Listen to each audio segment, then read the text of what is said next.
یعنی قرآن سچ ہے، برحق ہے، اس کی جو بات ہے بالکل ٹھیک ہے، اس کو اللہ رب العزت ثابت فرما رہے تھے۔ آگے فرمایا کذالک سلکناہ فی قلوب المجرمین، اسی طریقے سے ہم قرآن کو مجرمین کے دلوں میں اتارتے ہیں۔ کیا مطلب؟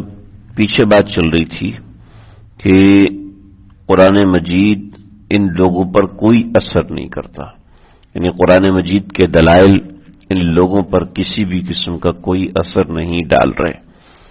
تو اس کی وجہ کیا ہے؟ اس کی وجہ یہ ہے کہ یہ لوگ مجرم ہیں، اور مجرم اپنے دل کو قرآن مجید سے الٹا رکھتے ہیں۔ اس کی ایک مثال اس طریقے سے سمجھ لیں کہ ایک آبشار ہے، چلے آبشار کی مثال بڑی ہو جائے گی، ایک ٹوٹی کھول دیں اور ٹوٹی کے نیچے الٹا پیالہ رکھ دیں، الٹی بالٹی رکھ دیں، تو وہ پیالہ کبھی بھی نہیں بھرے گا۔ لیکن اس الٹی کے نیچے اس ٹوٹی کے نیچے نہیں، بلکہ ٹوٹی سے ہٹا کے پیالہ سیدھا کر کے رکھ دیں تو چھینٹیں پڑتے رہیں گے، کچھ نہ کچھ پیالے میں پانی آتا رہے گا۔ جس کا دل سیدھا ہوگا، یعنی قرآن مجید کو قبول کرنے کے لیے تیار ہوگا، دل میں تواضع ہوگی، عاجزی انکساری ہوگی، اپنی کمزوری کا اعتراف ہوگا، اللہ رب العزت اس کے دل میں قرآن مجید کو اتاریں گے۔ اور جس نے اپنا دل مجرموں والا بنا لیا تو اللہ اس کے دل میں قرآن اترنے نہیں دیں گے۔ چنانچہ تاریخ گواہ ہے، حضرت علی رضی اللہ تعالیٰ عنہ کے زمانے سے یہ فتنے شروع ہوئے تھے۔ حضرت علی رضی اللہ تعالیٰ عنہ منبر پہ کھڑے ہوتے اور کوئی حکم دیتے تو کچھ سبائی اور اس طرح کے لوگ وہ کھڑے ہو جاتے اور کھڑے ہو کے کہنے لگتے ان الحکم الا للہ۔ یہ قرآن کی آیت ہے کہ حکم صرف اللہ کا، قرآن کی آیت ہے حکم صرف اور صرف اللہ کا، لہذا آپ جو ہمیں حکم بتا رہے ہیں یہ ایسی بیکار بات ہے۔ یعنی قرآن پڑھتے تھے، مطلب اس کا غلط لیتے تھے۔ تو ان الحکم الا للہ، حضرت علی فرماتے ہیں کلمۃ حق ارید بہ الباطل، کلمہ تو ٹھیک ہے لیکن تم اس سے غلط مطلب لیتے ہو۔ چنانچہ قرآن تو سنتے ہیں لیکن مطلب اپنی مرضی کا نکالتے ہیں۔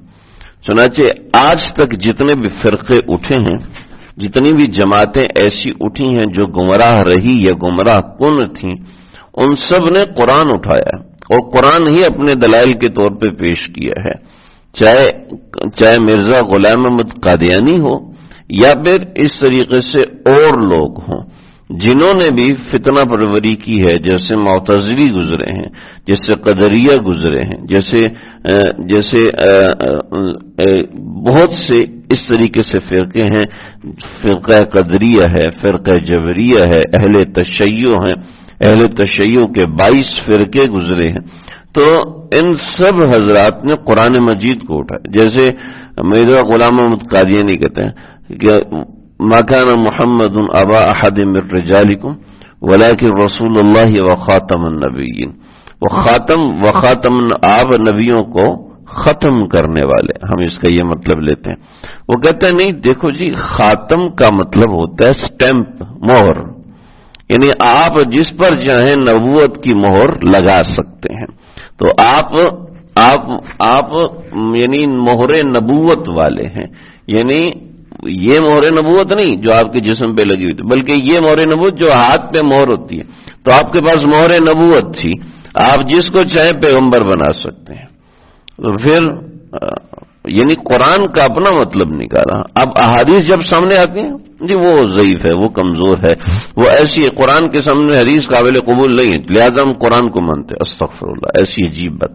یعنی اللہ کے نبی نے مہر اگر لگانی تھی تو مسیلمہ کذاب کو لگانی تھی، جس کو آپ صلی اللہ علیہ وسلم نے ایک لاٹھی نہیں دی۔ مسیلمہ کذاب آیا یا رسول اللہ میں آپ پر ایمان لے کر آ جاؤں گا، کیونکہ اپنے علاقے کا سردار تھوڑا سحر انگیز بیان کرتا تھا اور لوگ اس سے بڑی محبت کرتے تھے۔ میں لگا جی میں اپنے پورے علاقے کا سردار ہوں، میں آپ پر ایمان لے آؤں گا، بس شرط یہ ہے کہ آپ اپنے بعد مجھے جو ہے وہ وزیر متعین کر دیں کہ میرے بعد حکومت جو ہے وہ مسلمہ کی ہوگی۔ تو آپ کے ہاتھ میں اس وقت ایک چھڑی تھی، تو آپ صلی اللہ علیہ وسلم نے فرمایا کہ اگر تو یہ کہتے ہیں نا کہ یہ چھڑی مجھے دے دیں تب میں ایمان لے کے آؤں گا، تو میں آپ کو چھڑی بھی نہیں دوں گا، میں تجھے چھڑی بھی نہیں دوں گا، تو حکومت کی کیا بات کر رہے ہیں؟ یعنی اگر اللہ کے نبی نے مہر نبوت لگانی تھی تو غلام احمد قادیانی ہی کو لگانی تھی۔ عمر فاروق جیسا انسان نہیں تھا کہ ان کو مہر نبوت، ابو بکر صدیق جیسا انسان نہیں تھا کہ اس کو مہر نبوت لگاتے، علی مرتضی جیسا انسان نہیں تھا، اور عثمان غنی جیسا حیادار نہیں تھا کہ ان کو مہر تو نہ لگائی لیکن اس مرزا غلام احمد قادیانی کو لگا دی۔ تو یعنی ایک اپنا قسم کا مطلب، ایک غلط قسم کا مطلب قرآن مجید سے اخذ سلکناہ فی قلوب المجرمین کہ مجرموں نے قرآن مجید کو اس انداز میں لیا ہے۔ چنانچہ اس کی ایک واضح جو دلیل ہے، ایک واضح ایک اشارہ ہے کہ آپ اس شخص کے اساتذہ کو دیکھیں کہ اس کے اساتذہ کون ہیں اور اس کے اساتذہ قرآن کے بارے میں کیا رائے رکھتے ہیں۔ چنانچہ جتنے بھی فرقے اٹھے اس کا مخزن یہ تھا کہ ان کے اساتذہ میں کہیں نہ کہیں یہودی آ گئے، کہیں نہ کہیں عیسائی آ گئے، اس کے اساتذہ میں اس طرح کا کھوٹ تھا تو شاگرد میں اس نوعیت کا کھوٹ آ گیا۔ چنانچہ حضرت علی رضی اللہ عنہ کے زمانے میں یہ عبداللہ بن سبا جس نے سب سے پہلے فرقہ بندی قائم کی ہے، اس نے ایک علاقے میں گاؤں میں گیا اور گاؤں میں جا کے واز کہنا شروع کر دیا، اور واز بڑا اچھا کہتا تھا، بڑی اچھی تقریر کرتا تھا۔ چنانچہ آج ہم دیکھتے ہیں جس کو بھی اچھے طریقے سے بولنا آتا ہے اسی کو واعظ سمجھ لیتے ہیں، اسی کو عالم سمجھ لیتے ہیں، اسی کو سب کچھ سمجھ لیتے ہیں، نہ یہ دیکھتے ہیں کہ اس نے علم حاصل کیا بھی ہے یا نہیں کیا، بس یہ دیکھتے ہیں کہ چرب زبانی کتنی بدتمیزی کر لیتا ہے، یا کتنا ہنسا لیتا ہے، یا کتنے لطیفے سنا لیتا ہے، بس وہی ہم سمجھ لیتے ہیں۔ چنانچہ عبداللہ بن سبا نے بھی یہی سحر انگیزی کرنا شروع کی، اور کرتے کرتے آپ صلی اللہ علیہ وسلم کے مناقب، صحابہ کے مناقب کرتے سب کے مناقب اتنی کثرت سے بیان کی کہ لوگ اس کے پاس آنے لگے۔ تو کسی نے کہا بھی آپ حضرت عثمان کے مناقب کیوں بیان نہیں کرتے؟ کہنے لگے جی حضرت عثمان کے اندر کچھ ایسے مسائل ہیں، میری زبان نہ کھلواؤ۔ لیکن جب لوگوں کو ایک چیز سے منع کر دیا جائے تو پھر لوگ اس کے پیچھے زیادہ پڑتے ہیں۔ کرتے کرتے اس نے حضرت عثمان کے بارے میں زبان کھولی۔ جب اس نے حضرت عثمان کے بارے میں زبان کھولی تو اہل حق تو متنبع ہو گئے، لیکن اہل حق پہلے ہی متنبع تھے کہ اس کا تو کوئی استاد نہیں ہے، تو یہ کس طریقے سے آ کے بیان کر رہا ہے۔ اس لیے کہ حضرت علی رضی اللہ عنہ، حضرت عثمان، حضرت عمر نے ایک اصول قائم کیا تھا کہ آپ دین اس سے لیں گے جس نے صحابہ سے پڑھا ہوگا، اور عبداللہ بن سبا نے کسی صحابی سے علم حاصل نہیں کیا تھا، یہ اپنی مرضی سے یہودیوں سے بڑھ کے صرف اسلام قبول کیا، اسلام قبول کر کے اس نے اسلام کو پھیلانا شروع کر دیا، کسی سے سیکھا نہیں، لیکن اصل میں یہ پھیلا تو نہیں رہا تھا، یہ فرقہ بندی قائم کر رہا تھا۔ چنانچہ اس نے حضرت عثمان کے خلاف ایک بڑی خطرناک سازش رچی ہے، اور حضرت عثمان کے خلاف 3 قسم کے لشکر بنائے، اور پھر ان کو مہریں لگا کے دیں، مختلف قسم کی مہریں لگائیں کہ حضرت عائشہ کی مہر بنائی اور نیچے لگائی کہ فلاں کو قتل کر دو، حضرت علی کے نام کی مہر بنائی اور نیچے لگائی کہ فلاں کو قتل کر دو، اسی طریقے سے حضرت معاذ اور اس طریقے سے دیگر صحابہ کے نام کی مہریں بنا کے، اور جب عقدہ کھلا کہ یہ کن کی مہریں تھیں، اس وقت تک پانی سر کے اوپر سے گزر چکا تھا، کئی صحابہ شہید ہو چکے تھے، جنگ جمل اور جنگ صفین، یہ حضرت عثمان کے بعد کی بات ہے، یعنی حضرت عثمان کے زمانے میں حضرت عثمان پر گھیراؤ سوائیوں کا ہو چکا تھا اور بہت ہی خطرناک معاملہ۔ پھر حضرت عثمان پہ معاملہ ختم نہیں ہو، پھر حضرت علی رضی اللہ عنہ کا زمانہ آیا اور اس میں اس نوعیت کی باتیں، پھر یہاں سے یہ طریقہ کار چلا۔ تو آپ دیکھیں کہ یہ لوگ جو بھی ہوتے ہیں، چنانچہ حضرت عبداللہ بن عباس رضی اللہ عنہ یہودیوں سے مناظرے کے لیے جا رہے تھے، تو حضرت عبداللہ بن عباس حضرت علی کے پاس آئے اور عرض کیا کہ یا حضرت میں جا رہا ہوں مناظرے کے لیے، مجھے کیا کرنا ہے؟ فرمایا کہ تم ان کے سامنے قرآن پیش نہ کرنا، قرآن پیش نہ کرنا۔ یہ قرآن ہی تو پیش کرنا کہ جی قرآن پیش کرو گے تو اس کا غلط مطلب نکالیں گے. تم ان کے سامنے سنت رسول پیش کرنا کہ آپ صلی اللہ علیہ وسلم نے اس بارے میں یہ فرمایا تھا. چنانچہ پھر وہ اپنی رائے پیش نہیں کر سکتے.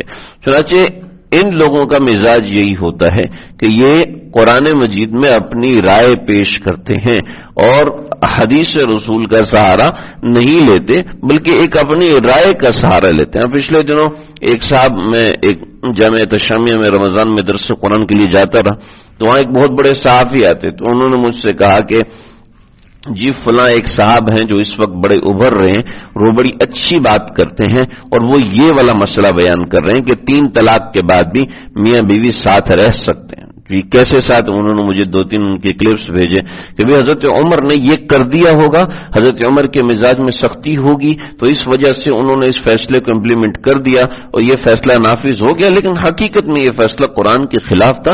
حضرت عثمان کا فیصلہ، حضرت عمر کا فیصلہ اپنی جگہ درست تھا. یعنی ایک طریقے سے وہ اپنے آپ کو کور بھی کر رہے ہیں اور دوسرے طریقے سے اپنی رائے بھی قرآن میں ڈالنے کی کوشش کریں اور کئی گھر اس طریقے سے انہوں نے خراب کیے. حالانکہ قرآن میں واضح مسئلہ لکھا ہوا ہے کہ لا تحل لہن حتی تنکح زوجا غیرہ، اس طرح کی آیت ہے مجھے صحیح یاد نہیں، لا تحل لہ حتی تنکح زوجا غیرہ، کہ جہاں تک کہ وہ کسی اور سے نکاح نہ کرے اس وقت تک وہ دوبارہ اس شوہر کے پاس نہیں رہ سکتی، صلح نہیں کر سکتی. لیکن صلح کی آیات 28ویں پاری کے آیات کو ان آیات سے مرج کر کے ایک اپنی قسم کا متم نکال رہا ہے. خیر یہ معاملہ تھوڑا شاید مشکل ہو گیا. میں کہنے کا مقصد یہ کہ سلکنہ فی قلوب المجرمین، قرآن مجید جب کوئی شخص اپنے غلط معنی کے لیے استعمال کرتا ہے تو اللہ رب العزت اس کو چھوٹ دیتے ہیں. اور قرآن مجید دل پہ اثر کیوں نہیں کرتا؟ اس لیے کہ دل میں گندگی ہے، دل میں برائی ہے، اس وجہ سے قرآن اثر نہیں کرتا. آپ دیکھیں حضرت عمر دنیا کا سب سے خطرناک کام کرنے جا رہے ہیں، سب سے خطرناک کام، یعنی سب سے بڑا گناہ دنیا میں اس وقت یہ گناہ ہو نہیں سکتا. یعنی پیغمبر کو شہید کرنا یہ دنیا کا سب سے بڑا گناہ ہے. یعنی شرک سے بھی بڑا گناہ ہے پیغمبر کو قتل کرنا. یہ اتنا بڑا گناہ ہے، یہ آج ہو ہی نہیں سکتا. سب سے بڑی شقاوت کرنے جا رہے ہیں اور سب سے بڑی شقاوت ہے کہ خود کافر ہیں اور سب سے بڑا گناہ کرنے جا رہے ہیں. اور اس وقت قرآن سنا ہے تو اللہ نے شقاوت کو دور کر دیا. تو ہمارے دل سے شقاوت کیوں نہیں جاتی؟ اس لیے کہ دل میں جرم ہے، دل میں برائی ہے. کذالک سلکناہ فی قلوب المجرمین، یہ مجرم لوگ قرآن مجید کو اس طریقے سے لیتے ہیں تو اللہ رب العزت ان کے دل میں بھی قرآن ایسے ہی ڈالتے ہیں.